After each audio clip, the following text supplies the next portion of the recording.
മണ്ഡൂക്യോപനിഷത്ത്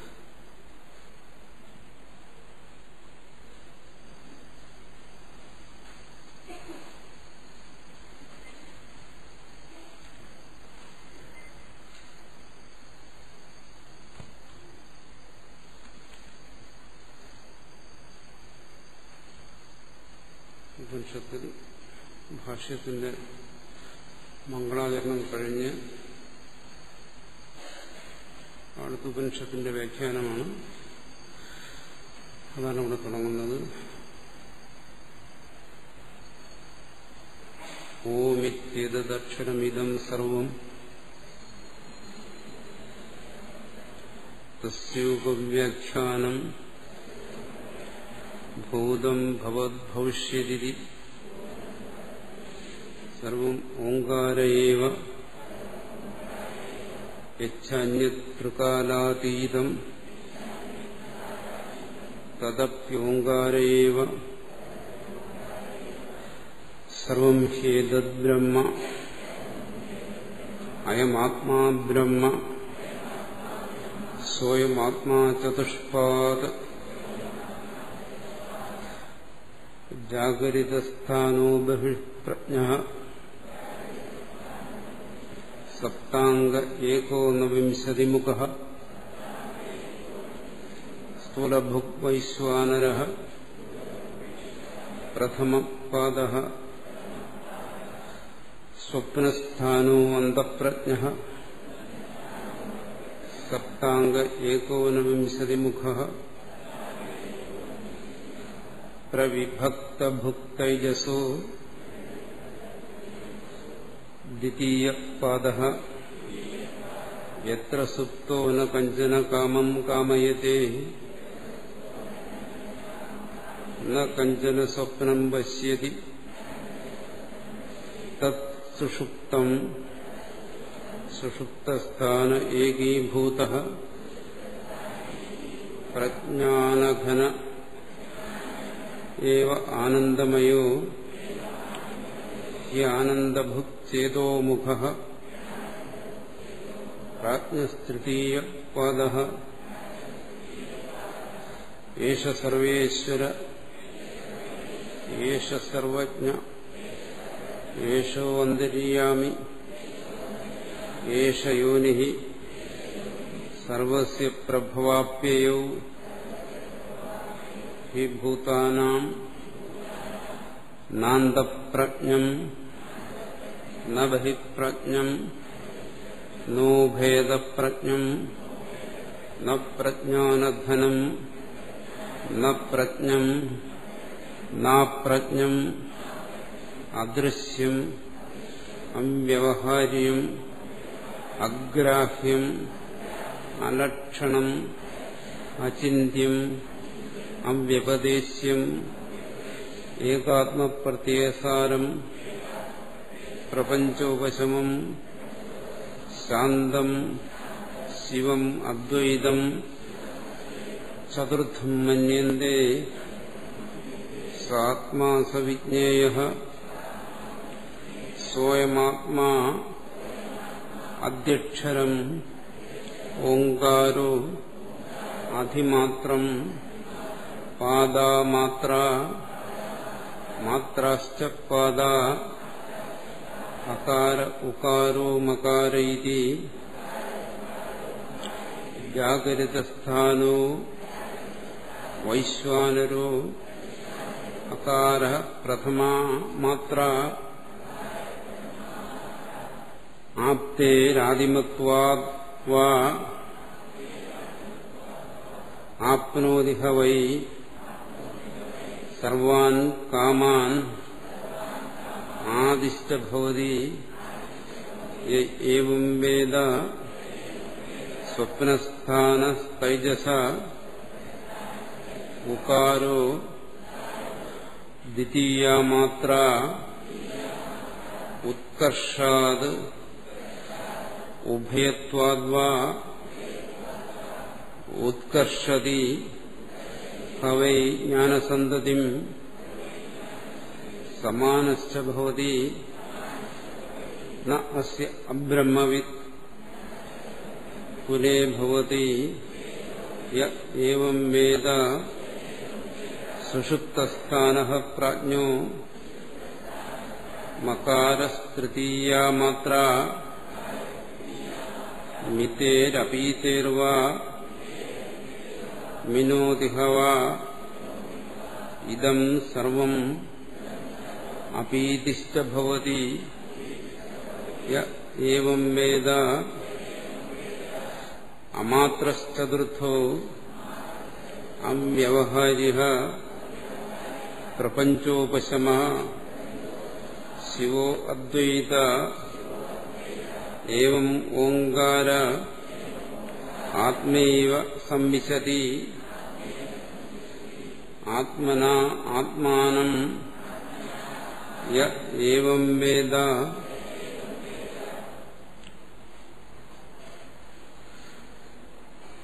ഈ 12 മന്ത്രങ്ങൾ ഉള്ള വ്യാഖ്യാനമാണ് തുടർന്ന് വരുന്ന കാരികയും ഭാഷ്യവും. അത് പദം പിരിച്ച് അർത്ഥം മനസ്സിലാക്കി വായിക്കുന്നത് നല്ലതാണ്. ഭാഷ്യകാരൻ അതിന്റെ ആദ്യത്തെ മന്ത്രം വ്യാഖ്യാനിക്കാൻ ആരംഭിക്കുകയാണ്. ഓമിത്യേത ദക്ഷിണമിതം സർവം തസ്യോപവ്യാഖ്യാനം എന്നാണ് ഭാഷ്യം തുടങ്ങുന്നത്.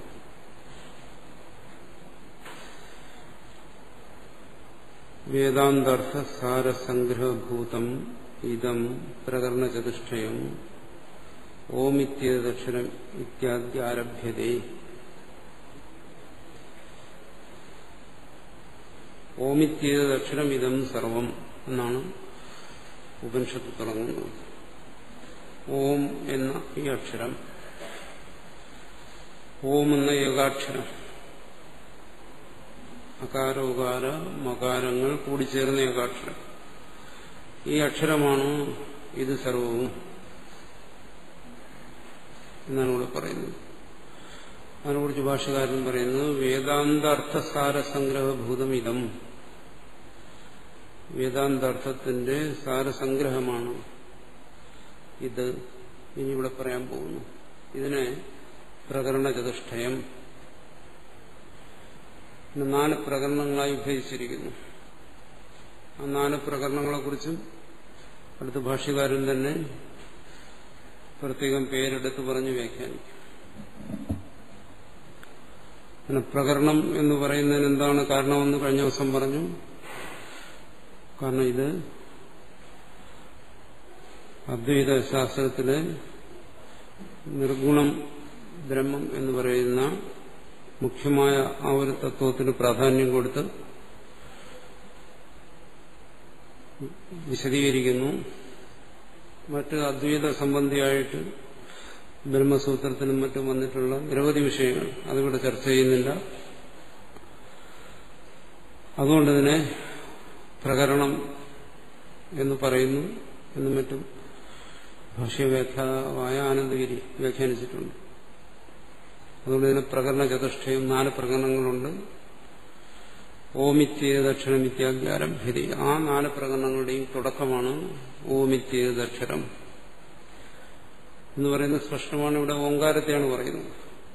ഓങ്കാരമാണ് സർവവും എന്നാണ്. എങ്ങനെ ഓങ്കാരം സർവവുമാകും അത് ഇനി വിശദീകരിക്കും. അതേവന പൃഥക് സംബന്ധ വിധേയ പ്രയോജനാനി വക്തവ്യാനി. സാധാരണ ഒരു ഗ്രന്ഥവ്യാഖ്യാനത്തിന്റെ മര്യാദ അനുസരിച്ച് പറയുകയാണ്. അതിന്റെ തുടക്കത്തിൽ വിഷയം, സംബന്ധം, പ്രയോജനം തുടങ്ങിയ കാര്യങ്ങൾ പറയണം. അനുബന്ധം എന്ന് പറയും. അതിവിടെ പ്രത്യേകിച്ച് പറയേണ്ട കാര്യമില്ല. ന പൃഥക് സംബന്ധ വിധേയ പ്രയോജനാനി വക്തവ്യാനി യാന്യവതു വേദാന്തേ സംബന്ധ വിധേയ പ്രയോജനാനി താന്യവ ഇഹ ഭവിതുമർഹന്തി. വേദാന്തത്തിൽ പൊതുവെ ഏതാണോ വിഷയം, സംബന്ധം, പ്രയോജനം, അത് തന്നെയാണ് ഇവയും. ഇവിടെ പുതുതായിട്ടൊന്നും പറയാനില്ല. തഥാപി പ്രകരണ വ്യാഖ്യാസന സംക്ഷേപതോ വക്തവ്യാനി. എന്നാലും ഈ പ്രകരണത്തെ വ്യാഖ്യാനിക്കുന്ന, ആ വ്യാഖ്യാനിക്കാൻ ആഗ്രഹിക്കുന്നവൻ അതൊന്ന് ചുരുക്കി പറയണം. അതുകൊണ്ട് അതിനൊന്ന് പരാമർശിക്കുന്നു. എന്താണ് ഇവിടുത്തെ വിഷയം, പറയാൻ പോകുന്ന അത് എന്താണ്, സംബന്ധം തുടങ്ങിയ കാര്യങ്ങൾ. അത്ര പ്രയോജനവത് സാധന അഭിവ്യഞ്ജകത്വേന അഭിധേയ സംബന്ധം ശാസ്ത്രം പാരമ്പര്യേണ വിശിഷ്ട സംബന്ധ അഭിധേയ പ്രയോജനവത് ഭവതി. ഇവിടെ പറയുന്നത് ഇതിന്റെ പ്രയോജനം എന്താണ്, ശാസ്ത്രത്തിന്റെ പ്രയോജനം എന്താണ്. നമ്മൾ പലതവണ ചർച്ച ചെയ്തിട്ടുള്ളതാണ്. ഇവിടെ വീണ്ടും ഭാഷ്യകാരൻ പറയുന്നു. നേരിട്ട് പറഞ്ഞാൽ ശാസ്ത്രത്തിന്റെ പ്രയോജനം മോക്ഷം എന്നാണ് പറയുന്നത്. അതാണ് ശാസ്ത്രത്തിന്റെ പ്രയോജനം. ശാസ്ത്രം എങ്ങനെ മോക്ഷത്തെ തരും? ശാസ്ത്രം എന്ന് പറയുന്നത് ശബ്ദാത്മകമാണ്. ശബ്ദം അത് പറയുന്നത് കൊണ്ടോ അത് കേൾക്കുന്നത് കൊണ്ടോ എങ്ങനെ മോക്ഷം സംഭവിക്കും?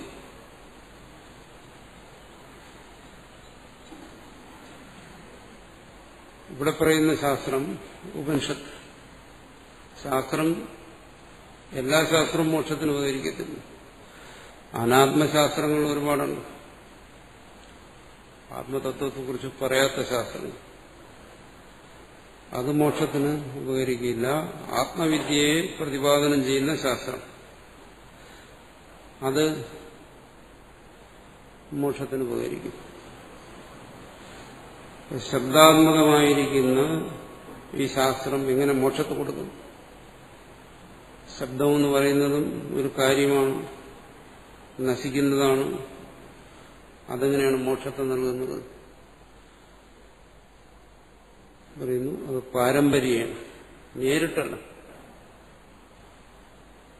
നേരിട്ട് മോക്ഷത്തെ നൽകുന്നതിന് ശാസ്ത്രം സമർത്ഥമല്ല, അത് അംഗീകരിക്കുന്നു. പക്ഷെ പരമ്പരയാ അത് മോക്ഷത്തെ കൊടുക്കും.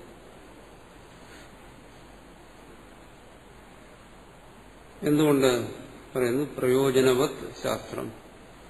ശാസ്ത്രം പ്രയോജനവത്താണ്, മോക്ഷമാകുന്ന പ്രയോജനത്തോടു കൂടിയതാണ്. സാധന അഭിവ്യഞ്ജകത്വേന, അതെങ്ങനെ മോക്ഷത്തെ നൽകുന്നു? അത് സാധനത്തെ പ്രകാശിപ്പിക്കും ശാസ്ത്രം. മോക്ഷത്തിന്റെ ഉപായം എന്താണ് എന്ന് നമ്മളെങ്ങനെ അറിയും? ഒരൊറ്റ വഴിയേ ഉള്ളൂ. എന്താണ്? ശാസ്ത്രത്തെ ആശ്രയിക്കുക. ശാസ്ത്രം പറയുന്നു മോക്ഷം സാധ്യമാണെങ്കിൽ അതിന് സാധനം ഇന്നതാണ് എന്ന് പറയുന്നു. ഇവിടെ വേദാന്തശാസ്ത്രം സാധനമായിട്ട് എന്താണ് നിർദ്ദേശിക്കുന്നത്? വേദാർത്ഥ വിചാരം, വേദാർത്ഥത്തെ ചിന്തിക്കുക, അതാണ് സാധനം. ആ സാധനത്തെ ഇത് പ്രകാശിപ്പിക്കുന്ന ശാസ്ത്രം, ഇതിന്റെ മനനം. അതിനെ തന്നെ നമ്മൾ ശ്രവണം, മനനം, നിധിധ്യാസനം എന്നെല്ലാം പറയുന്നു. അങ്ങനെ വിചാരം ചെയ്യുമ്പോൾ എന്ത് വരുന്നു? അതിന്റെ വിഷയം എന്താണ് ശാസ്ത്രം വെളിപ്പെടുത്തുന്നു. അദ്വൈതശാസ്ത്രം എന്താണ് വിഷയമായിട്ട് പറയുന്നത്? നിർഗുണ ബ്രഹ്മത്തെ, ജീവാത്മ പരമാത്മ ഏകത്വത്തെ അതിനെ ബോധിപ്പിക്കുന്നു. അപ്പൊ ശാസ്ത്രത്തിന് അതിൽ പ്രതിപാദനം ചെയ്യുന്ന ആ വിഷയവുമായിട്ടൊരു ബന്ധമുണ്ട്. ശാസ്ത്രം അതിന്റെ ബോധകമാണ്. ശാസ്ത്രത്തിലൂടെ ബോധിക്കപ്പെടുന്നതാണ് വിഷയം. ശാസ്ത്രം അതിന്റെ വാചകമാണ്. ശാസ്ത്രത്തിലൂടെ വെളിപ്പെടുത്തുന്നതാണ് വാച്യം, വിഷയം. ശാസ്ത്രം അതിന്റെ ലക്ഷകമാണ്. ശാസ്ത്രത്തിലൂടെ ലക്ഷീകരിക്കപ്പെടുന്നതാണ് വിഷയം, പരമാത്മാവ്. ഇങ്ങനെ പലതരത്തിൽ ശാസ്ത്രത്തിനും ആ വിഷയത്തിനും തമ്മിൽ ബന്ധം പറയാം. അതാണ് അവിധേയ സംബദ്ധം. അവിധേയവുമായി ബന്ധമുള്ളതാണ് ഈ പ്രയോജനവത്തായ ശാസ്ത്രം. അത് നേരിട്ടല്ലെങ്കിൽ ശബ്ദം ബ്രഹ്മത്തിന്റെ ഒരു കാര്യമാണ്, ബ്രഹ്മത്തിന്റെ സൃഷ്ടിയാണ്. അതുകൊണ്ട് അതിന് നേരിട്ട് എതിരിട്ട് ബ്രഹ്മത്തെ വെളിപ്പെടുത്താൻ സാധ്യമല്ല. അതുകൊണ്ട് ഇവിടെ പറയുന്നു പാരമ്പര്യേണ. ആ ശാസ്ത്രത്തിന്റെ വിചാരത്തിൽ നിന്ന് ബോധമുണ്ടാകുന്നു.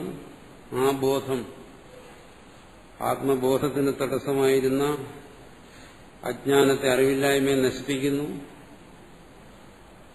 ആത്മബോധം സ്ഫുരിക്കുന്നു. അതാണ് പാരമ്പര്യം. വിശിഷ്ട സംബന്ധ അവിധേയ പ്രയോജനവദ്ഭവതി. ശാസ്ത്രത്തിന്, ആ പ്രയോജനവത്തായ ശാസ്ത്രത്തിന് വിശിഷ്ടമായ സംബന്ധം, അവിധേയം, പ്രയോജനം എല്ലാം ഉണ്ട്. എന്ന് പറഞ്ഞാൽ ഒരാൾ, മോക്ഷേച്ഛുവായ ഒരാൾ ആത്മമോചനത്തെ ആഗ്രഹിച്ചിട്ട് അയാൾ അന്വേഷണം തുടങ്ങുന്നു. അന്വേഷണം തുടങ്ങുമ്പോൾ അതിന് ഈ ശാസ്ത്രവുമായിട്ട് എന്താ ബന്ധം? മോക്ഷം നേടുന്നതിന് പലർക്കും പല വഴികളും നിർദ്ദേശിക്കാനുണ്ട്. യോഗമുണ്ട്, ധ്യാനമുണ്ട്, ഭക്തിയുണ്ട്, പല പല അനുഷ്ഠാനങ്ങളുണ്ട്. അപ്പോൾ അതിന്റെ ഇടയ്ക്ക് ഈ ശാസ്ത്രവും ഇതുമായിട്ട് എന്താ ബന്ധം എന്ന് വിവേകമുള്ളവൻ ചിന്തിക്കും.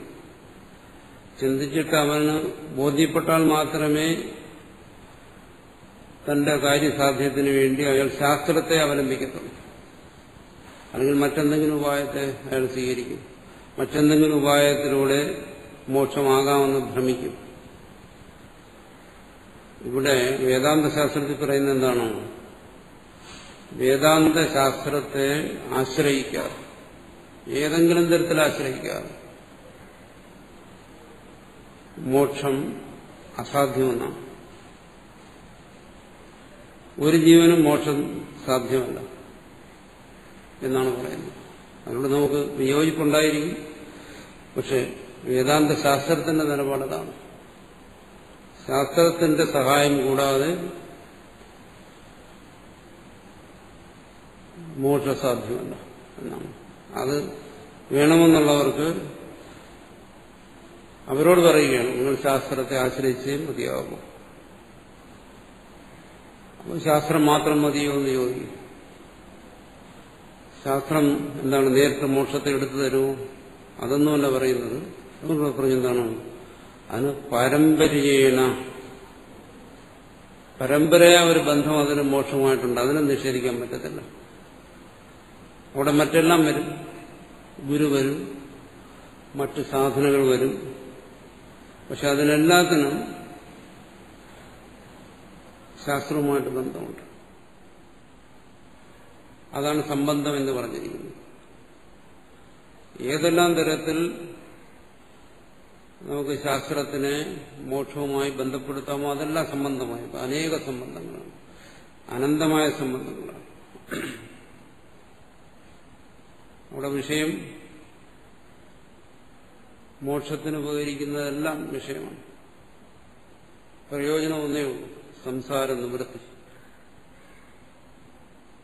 പരമാത്മപ്രാപ്തി. രണ്ടും ഒന്ന് തന്നെ. ആനന്ദപ്രാപ്തിയെന്നോ പരമാത്മപ്രാപ്തിയെന്നോ സംസാര നിവൃത്തിയെന്നോ ഇതെല്ലാമാണ് ഇതിന്റെ പ്രയോജനം. ഇപ്പൊ ശാസ്ത്രം നിഷ്പ്രയോജനം എന്ന് ചിലടത്ത് പറയുന്നതോ പല മഹാത്മാക്കളും പറഞ്ഞിട്ടുണ്ട്. ശാസ്ത്രം നിഷ്പ്രയോജനമാണെന്ന് പറഞ്ഞിട്ടുണ്ട്. എന്തുകൊണ്ടാണ് അതങ്ങനെ പറയുന്നത്? ഒന്നിനും നേരിട്ട് മോക്ഷത്തെ നൽകുന്നതിന് ശക്തിയില്ല, അത് ശാസ്ത്രത്തിന് ശക്തിയില്ല. അങ്ങനെ ആരെങ്കിലും ഭ്രമിച്ചു പോയാൽ ശാസ്ത്രം മതി, ഈ ശബ്ദം മതി, ഈ ശബ്ദം മോക്ഷത്തെ നേരിട്ട് നൽകുകയെന്ന് ഭ്രമിച്ചു പോയാൽ ആ ഭ്രമത്തെ ദൂരീകരിക്കുന്നതിന് വേണ്ടിയാണ് പറയുന്നത്. ശാസ്ത്രം മോക്ഷത്തിന് ഉപകരിക്കത്തില്ല. അപ്പോൾ അതിലൊരു ശരീരവശവും ഒരു അബദ്ധത്തിന്റെ വശവുമുണ്ട്. ശാസ്ത്രം നേരിട്ട് നമുക്ക് മോക്ഷത്തെ നൽകുന്നുവെന്ന് നമ്മൾ ഭ്രമിക്കുകയാണെങ്കിൽ അത് തെറ്റ്. അതിനുള്ള കെൽപ്പ് ശബ്ദത്തിനില്ല. പക്ഷെ അതിന് നമ്മെ സഹായിക്കാൻ പറ്റും. ശാസ്ത്രവിചാരം തത്വബോധത്തിലേക്ക് ഒരു ജീവനെ നയിക്കും. അത് വ്യക്തമാക്കാൻ വേണ്ടിയിട്ടാണ് ആദ്യം ഭാഷ്യകാരൻ ഇത്രയും പറഞ്ഞത്. കിം പുനഃ പ്രയോജനം ഇത്തിച്ചത്. എന്താണ് പ്രയോജനം? അത് ഭാഷ്യകാരൻ തന്നെ വ്യാഖ്യാനിക്കുന്നു. രോഗാർത്ഥസ്യ ഇവ രോഗനിവൃത്തു സ്വസ്ഥത തഥാ ദുഃഖാത്മകസ്യാത്മനോ ദ്വൈതപ്രപഞ്ചോപശമേ സ്വസ്ഥത. രോഗത്തെക്കുറിച്ചും സ്വസ്ഥതയെക്കുറിച്ചും ആയുർവേദ ശാസ്ത്രത്തിൽ പറയുന്നത് എന്താണ്? ശരിക്കും സ്വസ്ഥത എന്ന് പറയുന്നത് എപ്പോഴും ഉള്ളതാണ്. എപ്പോഴും ഉള്ളതാന്ന് പറഞ്ഞാൽ രോഗമുള്ളപ്പോഴും ഉള്ളതാണ് സ്വസ്ഥത. രോഗമില്ലാത്ത അവസ്ഥയാണ് സ്വസ്ഥത. പക്ഷെ അത് രോഗമുള്ളപ്പോഴും ഉണ്ടെന്നാണ്. എങ്ങനെ? അപ്പൊ പിന്നെ രോഗം എന്താ ചെയ്യുന്നത്? രോഗം കേവലം സ്വസ്ഥതയ്ക്കൊരു പ്രതിബന്ധം സൃഷ്ടിക്കുന്നേ ഉള്ളൂ. സ്വസ്ഥതയെ നശിപ്പിക്കാൻ ഒരിക്കലും രോഗത്തിന് സാധ്യമല്ല. മറിച്ച് എന്ത് ചെയ്യുന്നു? രോഗം സ്വസ്ഥതയെ കീഴ്പ്പെടുത്തുന്നു എന്ന് നമുക്ക് പറയാം. സ്വസ്ഥതയ്ക്ക് അതൊരു പ്രതിബന്ധമായി നിലനിൽക്കുന്നു. അത് രോഗം വരുന്നതിന് മുമ്പും രോഗമുള്ളപ്പോഴും രോഗം മാറിയാലും സ്വസ്ഥതയ്ക്ക് ഒരു മാറ്റമുണ്ട്. അതങ്ങനെ തന്നെ നിലനിൽക്കും.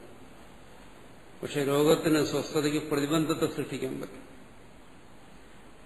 ചികിത്സ എന്തിനാ? ആ പ്രതിബന്ധത്തെ മാറ്റാൻ. ആ പ്രതിബന്ധത്തെ മാറ്റുമ്പോൾ പുതിയൊരു സ്വസ്ഥത അവിടെ കൊണ്ടുവരികയല്ല, അന്നുവരെ ഇല്ലാതിരുന്ന നിലവിലുള്ള സ്വസ്ഥതയുടെ പ്രതിബന്ധം മാറുകയായി ചെയ്യുന്നു. ഇതാണ് രോഗവും ചികിത്സയും സ്വസ്ഥതയും തമ്മിലുള്ള പരസ്പര ബന്ധം. അല്ലാതെ ഒരിക്കലും രോഗത്തിന് സ്വസ്ഥതയെ നശിപ്പിക്കാൻ ഒക്കത്തില്ല. എന്തുകൊണ്ട്? അതവന്റെ സ്വരൂപമാണ്. അതിന് രോഗത്തിന് കുറച്ചു സമയത്തേക്കൊന്ന് തടഞ്ഞു വയ്ക്കാം, അല്ലെങ്കിൽ ഒന്ന് കീഴ്പ്പെടുത്താം, അല്ലാതെ ഇല്ലാതാക്കാൻ സാധ്യമല്ല. ഇല്ലാതായെങ്കിൽ സ്വസ്ഥത ചികിത്സ കൊണ്ട് അത് തിരിച്ചു വരത്തില്ല. നശിച്ചതങ്ങനെ തിരിച്ചു വരും. അതുപോലെയാണ് ഇവിടെ സംഭവിക്കുന്നത്. ആണ് രോഗാർത്ഥസ്യ രോഗപീഡിതന് രോഗനിവൃത്തവും സ്വസ്ഥത. രോഗനിവൃത്തിയിൽ സ്വസ്ഥത വെളിപ്പെടുന്നു. ആ സ്വസ്ഥത രോഗാവസ്ഥയിലുണ്ടായിരുന്നാണ്. തഥാ ദുഃഖാത്മകസ്യാത്മനോ. അതുപോലെയാണ് ആത്മാവും ദുഃഖവും. ദുഃഖം, സംസാരം എന്നെല്ലാം പറയുന്ന ഒന്ന് തന്നെ. അത് ആത്മാവ് ദുഃഖാത്മകമായിരിക്കുന്നു എന്ന് പറഞ്ഞാൽ എന്താണ്? ആത്മാവിൽ ദുഃഖത്തെ കൽപ്പിച്ചിരിക്കുന്നു എന്നേ ഉള്ളൂ. ആത്മാവിന്റെ സ്വതയുള്ള ആവിർഭാവത്തിന്, സ്ഫുരണത്തിന് ദുഃഖം ഒരു പ്രതിബന്ധമായി നിൽക്കുന്നു എന്നേ ഉള്ളൂ. അല്ലാതെ ദുഃഖത്തിന് ഒരിക്കലും ആത്മാവിനെ കീഴ്പ്പെടുത്താൻ പറ്റത്തില്ല. ദുഃഖം കേവലം ഒരു പ്രതിബന്ധകം മാത്രമാണ് അതിന്റെ സ്വതസിദ്ധമായ ആസ്ഫുരണത്തിൽ. സ്വസ്ഥത അത് പ്രകടമാകുന്നതിന് രോഗം തടസ്സമായി നിൽക്കും പോലെ ഒരു ലൗകികമായ ദൃഷ്ടാന്തം പറഞ്ഞു. അതുപോലെ ദുഃഖാത്മകസ്യ ആത്മനഃ. ദുഃഖാത്മകമെന്ന് വെച്ചാൽ ദുഃഖം കൽപ്പിക്കപ്പെട്ടിരിക്കുന്നു തന്നെ. എന്താണ് അവിടുത്തെ ദുഃഖം? ഈ ദ്വൈത പ്രപഞ്ചം തന്നെ, ഈ നാനാത്വബോധം തന്നെ ദുഃഖം. ആ നാനാത്വബോധം ദുഃഖത്തെ ഉണ്ടാക്കുന്നു. ആ നാനാത്വബോധം സ്വയം ദുഃഖരൂപമായി ഇരിക്കുന്നു. രണ്ട് സംഭവിക്കുന്നു. അതാണ് അടുത്ത് പറയും. പ്രപഞ്ചോപശമം, ശാന്തം, ശിവം, അദ്വൈതം. പ്രപഞ്ചപ്രതീതിയുണ്ടോ അവിടെ ദുഃഖമുണ്ട്. പ്രപഞ്ചപ്രതീതി നിലനിർത്തിക്കൊണ്ട് ദുഃഖത്തെ ഇല്ലാതാക്കുക സാധ്യമല്ല. ആർക്കും സാധ്യമല്ല എന്ന് വെച്ചാൽ ആർക്കും സാധ്യമല്ല. എന്തുകൊണ്ട്? പ്രപഞ്ചം ദ്വന്ദ്വാത്മകമാണ്. ആ ദ്വന്ദ്വാത്മകമായ പ്രപഞ്ചത്തിൽ സുഖവും ദുഃഖവും രണ്ടുമുണ്ട്. അത് രണ്ടും ഉണ്ടായിരിക്കുമ്പോൾ രണ്ടിന്റെയും ബോധം അവനിലുണ്ടാവും. അത് ഒരുവനെ എത്രമാത്രം ബാധിക്കുന്നു, ബാധിക്കുന്നില്ല, അത് അടുത്ത ചോദ്യവും സമാധാനവുമാണ്. പക്ഷെ അവിടെ ഉണ്ടായിരിക്കും. അതുകൊണ്ട് പറയുന്നത് എന്താണ്? പ്രപഞ്ച ഉപശമം. അടുത്ത് ശ്രുതി പറയും. പ്രപഞ്ച ഉപശമം ഇവിടെ സാധിക്കുന്നുവോ അവിടെ ശാന്തം, അവിടെ ദുഃഖമില്ല. അതാണ് ഇവിടെ പറയുന്നത് ദ്വൈത പ്രപഞ്ചവശമേ സ്വസ്ഥത. ഈ ദുഃഖത്തിൽ നിന്ന് ജീവനുണ്ടാകുന്ന, തനിക്കുണ്ടാകുന്ന സ്വസ്ഥത ഈ ദ്വൈത പ്രപഞ്ചത്തിന്റെ വശമത്തിലാണ്. ആ സ്വസ്ഥത നമ്മൾ പ്രതിദിനം അനുഭവിക്കുന്നുണ്ട്. ഗുരുവിന്റെയും ശാസ്ത്രത്തിന്റെയും ഒന്നും സഹായം കൂടാതെ പ്രതിദിനം നമ്മൾ ആ സ്വസ്ഥതയിൽ കഴിയുന്നുണ്ട്. അതാണ് അവിടെ ശ്രുതി ഇനി പറയുന്നത് എന്താണ്? ശാന്തം, ശിവം എന്ന് പറയുന്നതാണ്. ദൈനംദിന അനുഭവത്തിൽ നമുക്കത് വരുന്നത് സുഷുപ്തി, ഗാഠനിദ്ര എന്നുള്ളതാണ്. അവിടെ പ്രപഞ്ച ഉപശമം സംഭവിച്ചിരിക്കുന്നു. അത് എങ്ങനെ എന്ന് ചോദിച്ചാൽ നമുക്ക് വിശദീകരിക്കാനൊന്നും പറ്റത്തില്ല. അവിടെ യുക്തിയൊന്നും കടന്നു വരത്തില്ല. പക്ഷെ അങ്ങനെ അത് സംഭവിക്കുന്നുണ്ട്, സഹജമായി സംഭവിക്കുന്നുണ്ട്. പ്രപഞ്ചവശം അവിടെ പരിപൂർണമായ സ്വസ്ഥതയും ഉണ്ട്. സ്വപ്നത്തെക്കുറിച്ചല്ല പറയുന്നത്, സുഷുപ്തിയെക്കുറിച്ച്. അതൊരു ദൃഷ്ടാന്തമാണ്. ആ ദൃഷ്ടാന്തമാണ് ഗുരുവിനെ പ്രേരിപ്പിക്കുന്നത്, അല്ലെങ്കിൽ ആ ദൃഷ്ടാന്തത്തിന്റെ അനുഭവം അതാണ് ഒരുവനെ ഈ പൂർണ്ണ സ്വസ്ഥത നേടിയെടുക്കാൻ വേണ്ടി പ്രേരിപ്പിക്കുന്നു. അല്ലെങ്കിൽ പ്രപഞ്ചവശമത്തിന് വേണ്ടി പരിശ്രമിക്കാൻ ഒരാളെ പ്രേരിപ്പിക്കുന്നത് സഹജമായി അവനിൽ വന്നു ചേരുന്ന ആ സ്വസ്ഥതയാണ്. ദ്വൈത പ്രപഞ്ചത്തിന്റെ ഉപശമ രൂപത്തിലുള്ള സുഷുപ്തിക്കാണ്. ഇവിടെ ഈ ഉപനിഷത്തിൽ വിശേഷിച്ച് മാണ്ഡവ്യത്തിൽ സുഷുപ്തിക്ക് വളരെ പ്രാധാന്യമുണ്ട്. സുഷുപ്തിയെ വളരെ മുഖ്യമായ ഒരു ദൃഷ്ടാന്തമായി സ്വീകരിച്ചുകൊണ്ടാണ് ഇവിടുത്തെ ചർച്ചകളെല്ലാം. പ്രപഞ്ച മോക്ഷസാധ്യമാണ് എന്നുള്ളതിന് അനുഭവത്തെ ദൃഷ്ടാന്തമായി കാണിക്കുന്നതാണ് സുഷുപ്തി. അത് മാത്രമേ ദുഃഖനിവൃത്തിക്ക് ഉപായമുള്ളൂ എന്നും പറയുന്നുണ്ട്. പ്രപഞ്ചവശമം മാത്രമേ. അവിടെ എന്ത് സംഭവിക്കുന്നു? അദ്വൈതഭാവ പ്രയോജനം. അതാണ്. ദ്വൈതമില്ലെങ്കിൽ പിന്നെ അദ്വൈതം തന്നെ. അദ്വൈതം എന്ന് പറയുന്നത് പ്രത്യേക ഒരു അവസ്ഥയെക്കുറിച്ച് പറയുകയല്ല. അദ്വൈതം എന്ന് പറയുന്ന ഒരു അവസ്ഥയെക്കൂടെ സമർത്ഥിച്ചു കഴിഞ്ഞാൽ അതിൽ ദ്വൈതം വരും. എന്തുകൊണ്ട്? ദ്വൈതമുണ്ട്, ഇനി അദ്വൈതം എന്ന് പറയുന്ന ഒരു അവസ്ഥയുണ്ട്. അതുകൊണ്ട് അദ്വൈതഭാവം എന്ന് പറയുന്നു. അതെന്താണോ പ്രപഞ്ച ഉപശമത്തിൽ അവശേഷിക്കുന്നു. അതാണ്. അത് നമുക്കൊരവസ്ഥ എന്ന് വിശേഷിപ്പിക്കാൻ ഒക്കത്തില്ല. പ്രപഞ്ച ഉപശമം സംഭവിച്ചു കഴിഞ്ഞാൽ ശേഷിക്കുന്നതെന്തോ അത് അദ്വൈതഭാവം. അതാണ് ഇതിന്റെ പ്രയോജനം. അത് സംഭവിക്കുമോ, അത് സാധ്യമാകുമോ, അതിന് ദൃഷ്ടാന്തമായി സുഷുപ്തിയെ പറയുന്നു. അതിനെ മനസ്സിൽ കണ്ടുകൊണ്ടാണ് ഇവിടെ പ്രപഞ്ചവശമത്തെക്കുറിച്ചും അദ്വൈതഭാവത്തെക്കുറിച്ചും മറ്റും പറയുന്നു. സമാധി, മൂർച്ഛ തുടങ്ങിയ കാര്യങ്ങളെക്കുറിച്ചും ഭാഷ്യകാരൻ തന്നെ പറയുന്നുണ്ട്. പക്ഷേ അതിനിവിടെ പ്രാധാന്യം കൊടുക്കുന്നില്ല. കാരണം അതൊന്നും സർവ്വസാധാരണമായ അനുഭവമല്ല. സുഷുപ്തിയെക്കുറിച്ച് ഏത് മൂർഖനോടും പറയാം, ശാസ്ത്രബോധമില്ലാത്തവനോടും പറയാം, സാധന ഒന്നും ചെയ്യാത്തവനോടും പറയാം. സമാധിയുടെ അനുഭവം വേണമെങ്കിൽ സാധന വേണം. സുഷുപ്തിക്ക് അതിന്റെ ആവശ്യമില്ല. അവിടെ പ്രപഞ്ചോപശമം സംഭവിക്കുന്നു. അത് ഛാന്തോക്യത്തിലും ബൃഹദാരണ്യത്തിലും എല്ലാം ഈ ഒരവസ്ഥയെ പ്രാധാന്യം കൊടുത്ത് പറയുന്നുണ്ട്. അത് പൂർണ്ണമാകുമോ? ചിലരെങ്കിലും ചിന്തിക്കും സുഷുപ്തിക്ക് അത്രയും വലിയ പ്രാധാന്യം കൊടുക്കാൻ പറ്റുമോ? കാരണം നമ്മൾ പഠിക്കുന്നുണ്ട്, ഇനി അതിനെക്കുറിച്ച് ചർച്ച ചെയ്യും. എന്താണ് സുഷുപ്തി എന്ന് പറയുമ്പോൾ അവിടെ അജ്ഞാനമുണ്ട്, അതുകൊണ്ടാണ് വീണ്ടും ഉണർന്നു വരുന്നത്. അപ്പോൾ അവിടെ പ്രപഞ്ചകോശമുണ്ടോ, അജ്ഞാനമില്ലേ? ഇത്തരം ചോദ്യങ്ങളും തർക്കങ്ങളും യുക്തികളും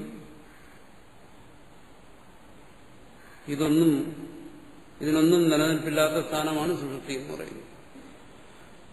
അതിനാണ് സുഷുപ്തി എന്ന് പറയുന്നത്.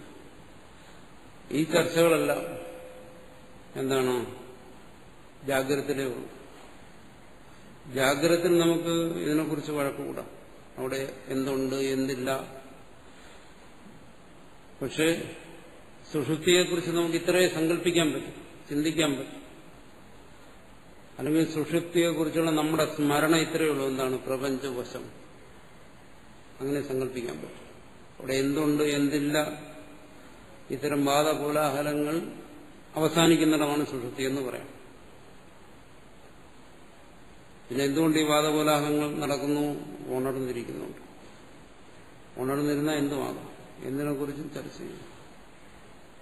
ഇവിടെ അതിനെക്കുറിച്ചല്ല പറയുന്നത്, പ്രപഞ്ച ഉപശമത്തെക്കുറിച്ചാണ്. ആ പ്രപഞ്ച ഉപശമത്തിൽ പരിപൂർണ സ്വസ്ഥതയിലായി. അതിലാർക്കും വിവാദമില്ല. സ്വപ്നത്തിൽ അസ്വസ്ഥതയുണ്ടായിരുന്നു, അതിന് തർക്കമൊന്നുമില്ല. പക്ഷെ ആ നിദ്രയിൽ, സ്വപ്നരഹിതമായ നിദ്രയിൽ ആർക്കും യാതൊരു വാദകോലാഹലങ്ങളും ഉണ്ടായിരുന്നില്ല. അതുതന്നെയാണ് പരമമായ സ്ഥാനമായി ഇവിടെ പറയുന്നത്. ചിലർ ചോദിക്കപ്പോൾ തുര്യനോ? തുര്യനെന്താ സ്ഥാനം? തുര്യൻ അതുമാണ് ഇതുമാണ്. പ്രപഞ്ച ഉപശമ രൂപത്തിലുള്ള ആ സുഷുപ്തിയും പ്രപഞ്ചഭാന രൂപത്തിലുള്ള ഈ ജാഗ്രതയും ഇതെല്ലാം അത് തന്നെ തുര്യൻ തന്നെ എന്നാണ് ഇനി പറയാൻ പോകുന്നത്. അതാണ് അതിന്റെ പ്രയോജനം. പ്രപഞ്ച ഉപശമ രൂപത്തിലുള്ള സ്വസ്ഥത, അതാണ് ഇതിന്റെ പ്രയോജനം. ദ്വൈത പ്രപഞ്ചസ്യ അവിദ്യാകൃതത്വ വിദ്യയാ തദുപശമസ്യാതിരി ബ്രഹ്മവിദ്യാ പ്രകാശനായ അസ്യാരംഭ ക്രിയതേ. പ്രധാനമായൊരു ചോദ്യം വരുന്നത് ഇതാണ്. സുഷുപ്തിയിൽ പ്രപഞ്ച ഉപശമവും പരിപൂർണ സ്വസ്ഥതയും സഹജമായി തന്നെ പ്രാപിക്കുന്നുണ്ടെങ്കിൽ പിന്നീട് ശാസ്ത്രം എന്ത് പ്രയോജനമാണ് നൽകുന്നത്? ശാസ്ത്രം കൊണ്ടെന്താ പ്രയോജനം? അതിന്റെ ആവശ്യമില്ലല്ലോ. അതിന് സമാധാനം പറയുന്നു. ദ്വൈതപ്രപഞ്ചസ്യ അവിദ്യാകൃതത്വ. ദ്വൈതപ്രപഞ്ചം അവിദ്യാകൃതമാണ്. അജ്ഞാന സൃഷ്ടിയാണ് ദ്വൈതപ്രപഞ്ചം. ഒരു ജീവന്റെ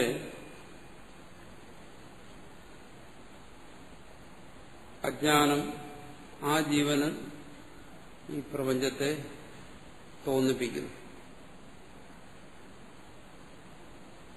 അജ്ഞാനം എന്ന് പറഞ്ഞാൽ അറിവില്ലായ്മ. എന്തിനെക്കുറിച്ചുള്ള അറിവില്ലായ്മ? അറിവില്ലായ്മ നമുക്ക് നാനാ വിഷയങ്ങളിലുണ്ട്.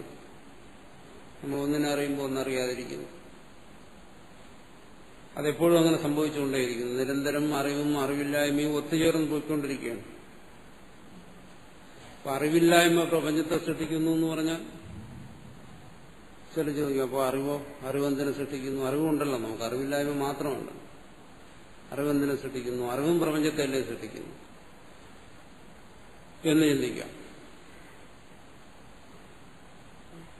ഇവിടെ പറയുന്നത് ഈ അറിവില്ലായ്മ ഈ അറിവുമല്ല. നമ്മൾ നിരന്തരം അറിഞ്ഞുകൊണ്ടിരിക്കുന്ന ഈ അറിവില്ലായ്മയും ഈ അറിവും കൂടെ ചേർന്നാണ് പ്രപഞ്ചം. അത് വ്യക്തമായി മനസ്സിലാവും. നമ്മളിലിപ്പോൾ അറിവുകൊണ്ട് അറിവില്ലായ്മയുണ്ട്. ഈ അറിവില്ലായ്മ പ്രപഞ്ചത്തെ സൃഷ്ടിക്കുന്നു എന്നല്ല പറയുന്നു. ഈ അറിവില്ലായ്മ എന്തിനെ സംബന്ധിച്ചുള്ള അറിവില്ലായ്മ? നാനാ വിഷയങ്ങളെക്കുറിച്ചുള്ള അറിവില്ലായ്മ. എന്തുകൊണ്ട്? നമ്മളിൽ ഇപ്പോൾ നാനാ വിഷയങ്ങളെക്കുറിച്ചുള്ള അറിവുണ്ട്. അതുകൊണ്ട് ആ നാനാ വിഷയങ്ങളെക്കുറിച്ചുള്ള അറിവില്ലായ്മയുണ്ട്. ഇത് പ്രപഞ്ചത്തെ സൃഷ്ടിക്കുകയല്ല, ഇതാണ് പ്രപഞ്ചം. പിന്നെ ഏതറിവില്ലായ്മയാണ് പ്രപഞ്ചത്തെ സൃഷ്ടിക്കുന്നത്? ഈ രൂപത്തിലുള്ള അറിവും അറിവില്ലായ്മയുമായിരിക്കുന്ന ഈ പ്രപഞ്ചത്തെ സൃഷ്ടിക്കുന്നത് ഇതിന് കാരണമായിരിക്കുന്ന ഒരു അറിവില്ലായ്മയാണ്. പരമകാരണമായിരിക്കുന്ന അറിവില്ലായ്മ. അതേതറിവില്ലായ്മയാണ്? പ്രപഞ്ചത്തെക്കുറിച്ചുള്ള അറിവില്ലായ്മയാണോ? അല്ല, തന്നെക്കുറിച്ചുള്ള അറിവില്ലായ്മയാണ്. തന്റെ വാസ്തവ സ്വരൂപത്തെക്കുറിച്ചുള്ള ഒരു അറിവില്ലായ്മയുണ്ട്. അതാണ് മൂലകാരണമായിരിക്കുന്നത്. ആ അറിവില്ലായ്മയിൽ നിന്ന് അറിവും അറിവില്ലായ്മയും ഉണ്ടായിക്കൊണ്ടേയിരിക്കുന്നതാണ് പ്രപഞ്ചം.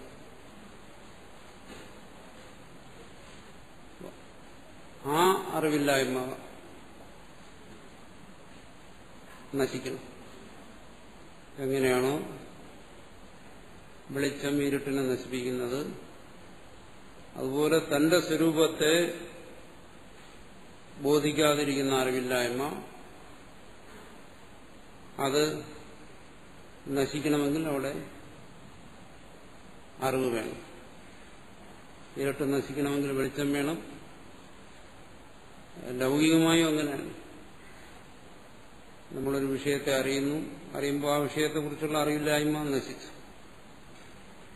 അങ്ങനെ നമ്മൾ അറിവിനെ ആർജിച്ച് അറിവില്ലായ്മയെ നശിപ്പിച്ചുകൊണ്ടാണ് നിരന്തരം ജീവിക്കുന്നത്. അതുപോലെ തന്നെക്കുറിച്ചുള്ള അറിവില്ലായ്മ, ആ അറിവില്ലായ്മയെ നശിപ്പിക്കുന്ന അറിവ് വേണം. ആ അറിവ് ശാസ്ത്രത്തിലൂടെ ഉണ്ടാകുന്നു. ആ അറിവ് ദ്വൈതപ്രപഞ്ചത്തെ നശിപ്പിക്കുന്നു, ഉപശമിപ്പിക്കുന്നു. അതുകൊണ്ട് സഹജമായി പ്രപഞ്ചോപശമം നമ്മളിൽ സംഭവിക്കുന്നുണ്ടെങ്കിലും അത് ആത്യന്തികമായ മോചനത്തിന് ഉപകരിക്കുന്നില്ല. വീണ്ടും ഈ സംസാര ദുഃഖത്തിലേക്ക് പെട്ടുപോകും. പക്ഷേ തന്നെ ആശ്രയിച്ചിരിക്കുന്ന, തന്റെ സ്വരൂപത്തെ തന്നിൽ നിന്ന് തന്നെ മറച്ചിരിക്കുന്ന ആ അറിവില്ലായ്മയെ നശിപ്പിക്കുന്ന അറിവ് ശാസ്ത്രത്തിലൂടെ ഉണ്ടായാൽ ഈ പ്രപഞ്ചോപശമം ആത്യന്തികമായി സംഭവിക്കും. പിന്നീട് ഒരിക്കലും ഈ പ്രതീതി ഉണ്ടാകാത്ത തരത്തിൽ ഇത് സംഭവിക്കും. അതാണ് പരമമായ മോചനം. അതിനെക്കുറിച്ചാണ് ഇവിടെ പറയുന്നത്. ദ്വൈതപ്രപഞ്ചസ്യ അവിദ്യാകൃതത്വ. തന്റെ തന്നെ അറിവില്ലായ്മ കൊണ്ട്, തന്നെക്കുറിച്ചുള്ള അറിവില്ലായ്മ കൊണ്ടാണ് ഈ ദ്വൈതപ്രപഞ്ചം. ആ ദ്വൈതപ്രപഞ്ചം എന്ന് പറയുമ്പോൾ എന്താ? തന്റെ സങ്കല്പത്തിലുള്ള സർവവും ആ ദ്വൈതപ്രപഞ്ചത്തിൽപ്പെടുന്നു. തന്റെ സങ്കല്പത്തിലുള്ള ജാഗ്രതയും സ്വപ്നവും സുഷുപ്തിയും തുര്യനും ഇനി അതിനപ്പുറം എന്തെങ്കിലും ഉണ്ടെങ്കിൽ അതും സർവവും തന്റെ സങ്കല്പത്തിൽ എന്തെല്ലാം ഉണ്ടോ അതെല്ലാം അവിദ്യാകൃതമാണ്. വിദ്യയാ തദുപശമസ്യ. അത് വിദ്യ കൊണ്ടേ നശിക്കത്തുള്ളൂ.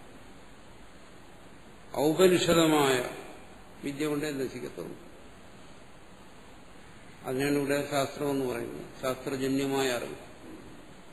വേദാന്തം എന്ന് ഇവിടെ ഭാഷ്യകാരൻ പറഞ്ഞ അതിനാണ്. വിധി ബ്രഹ്മവിദ്യാപ്രകാശനായ, അതിനാണ് ബ്രഹ്മവിദ്യ എന്ന് പറയുന്നത്. ആ ബ്രഹ്മവിദ്യയെ പ്രകാശിപ്പിക്കുന്നതിന് വേണ്ടി അസ്യാഹ ആരംഭ ക്രിയതേ, അതിനുവേണ്ടിയിട്ടാണ് ഭാഷ്യകാരൻ പറയുന്നു ഈ ഉപനിഷത്തിന്റെ ആരംഭം, ഈ ഭാഷ്യത്തിന്റെ ആരംഭം, അതിന്റെ വ്യാഖ്യാന രൂപത്തിലുള്ള കാരികയുടെ ആരംഭമല്ല, അതിനു വേണ്ടിയിട്ടാണ്. അപ്പൊ ശാസ്ത്രം നിഷ്പ്രയോജനമല്ല, അത് ആത്മവിചാരമാണ്, ആത്മചിന്തനമാണ്. തന്നെ ബാധിച്ചിരിക്കുന്ന അറിവില്ലായ്മയെ നശിപ്പിക്കുന്നതിന് വേണ്ടിയിട്ടാണ്. അതിനു വേണ്ടിയിട്ട് ഇത് ആരംഭിക്കുന്നു എന്നാണ്. ഇത് പ്രയോജനമല്ല ഇതിനുവേണ്ടി സമയം ചെലവഴിക്കുന്നത് വ്യർത്ഥമല്ല എന്ന് നമ്മളെ ബോധിപ്പിക്കാൻ വേണ്ടി പറയുകയാണ്. അത് മാത്രമല്ല, ഇതാണ് മുഖ്യം എന്നുകൂടെയാണ്.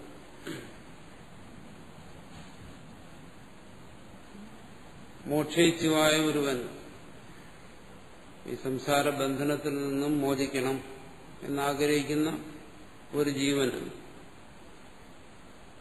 ഏറ്റവും മുഖ്യമായിരിക്കുന്നത് ഇത് തന്നെയാണ്. ഇതിനൊരാൾക്ക് കഴിയാതെ വന്നു കഴിഞ്ഞാൽ, ഒരാൾ ഇതിന് പ്രാപ്തനല്ല എന്ന് വന്നു കഴിഞ്ഞാൽ അയാൾക്ക് മറ്റു പല കാര്യങ്ങളും മുഖ്യമായിത്തീരും. അങ്ങനെയുള്ളവർക്ക് മാത്രമേ മറ്റു കാര്യങ്ങൾ മുഖ്യമായിത്തീരുന്നു.